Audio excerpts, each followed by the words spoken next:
Well, I'm State Senator Randy Richardville. I'm the Senate Majority Leader, and I'm happy to call people together today because we considered something pretty important at the Committee on Government Operations.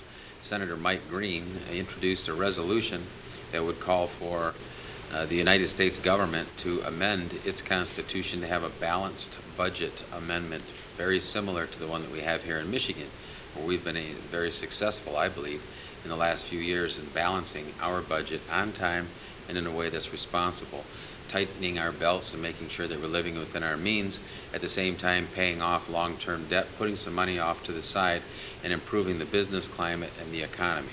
So Senator Green, I'd like to welcome you up to the microphones today so that you can say a few words about your legislation, and I really appreciate the time that you've put into this issue and your unwavering persistence, I guess, at taking this up. So thank you very much. Let's have a hand for Senator.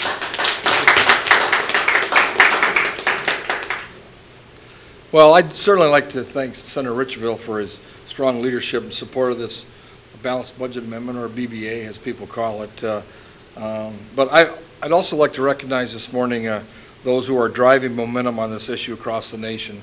And one of those is Bill Fruth, is going to speak in just a minute. He's co-founder of the National Balanced Budget Amendment Task Force. Tom Llewellyn is here. Bill's from Florida, actually. Tom's from Oakland County. He's Michigan's Balanced Budget Amendment Task Force Director. And Charlie Owens is here from the National Federation of Independent Businesses, who is in strongly supported. And Charlie's going to speak after Bill. But I wholeheartedly agree with Governor Snyder, who recently said that Michigan serves as an example for how to get the federal government's fiscal house in order. And I also believe Michigan's Constitution could serve as a model to the nation, regardless of which political party controls state government. Our state constitution requires the budget to be balanced, and it's proven to be done that way every year. In Michigan, we recently passed a state budget that for the third year in a row is balanced, fiscally sound, and that makes real investments in shared goals and plans for our future. This constitutional provision serves Michigan taxpayers well, and it would serve our nation just as well. And that's why I propose adding Michigan's support to a federal balanced budget amendment.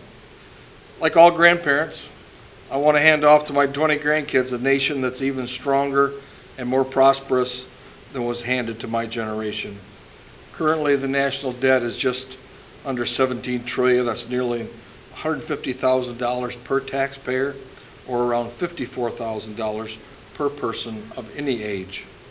This means that even my 2-year-old twin grandsons are already in debt for $108,000. Only been on this earth 2 years. What a shame.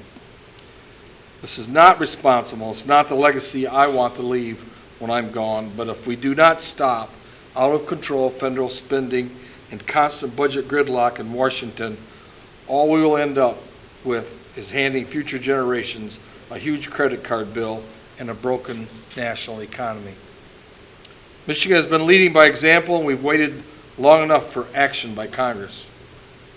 The permanent solution is a federal balanced budget amendment proposed by the states, and I'm proud we're taking action on it in the Michigan Senate today. Now I'm going to call Bill Fruth here, who's the co-founder of the National Balanced Budget Amendment Task Force. He's going to speak a little bit on some of the details of how it's going to work. Well, thank you, Senator. The framers of our Constitution and the founders of our country had great wisdom. When the Constitution was written, they foresaw that the national government, the federal government, would begin to enjoy its power and begin to expand upon its limits. And they found a means of which that could be restrained.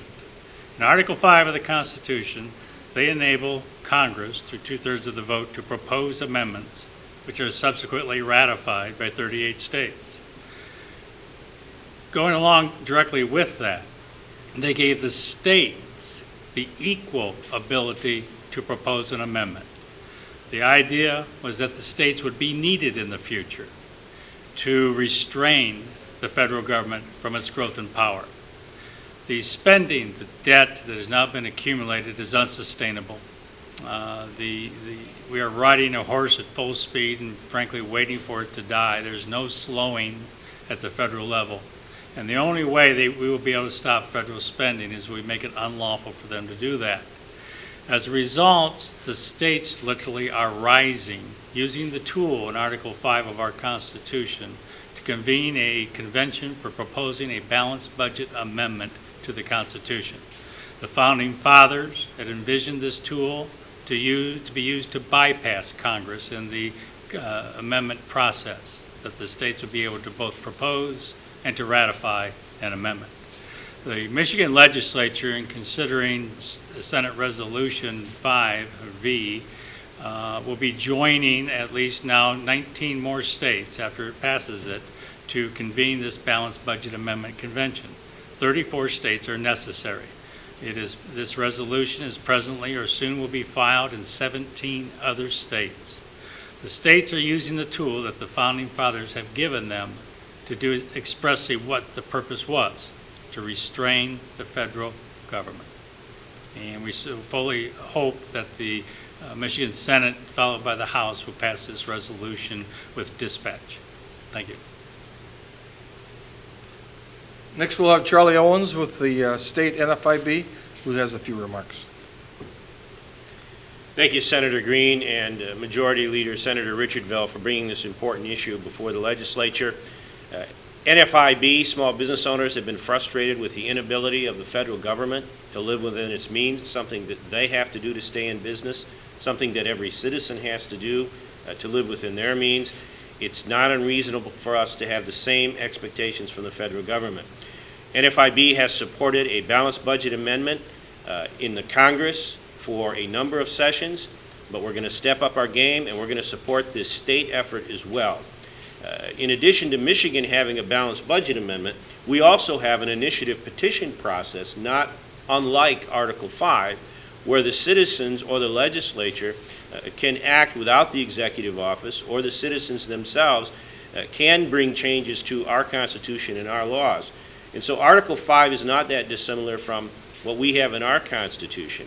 And basically, what you find is, if you look back in history at the 17th Amendment, just the threat of the constitutional, the convention to propose amendments to the Constitution was enough to move Congress and act on their own on the 17th Amendment. So whether this effort causes Congress to move on their own or the effort itself succeeds, taxpayers, citizens, small business owners will be the winners. So we're very excited to be here and to support this, and we thank you again, Senator.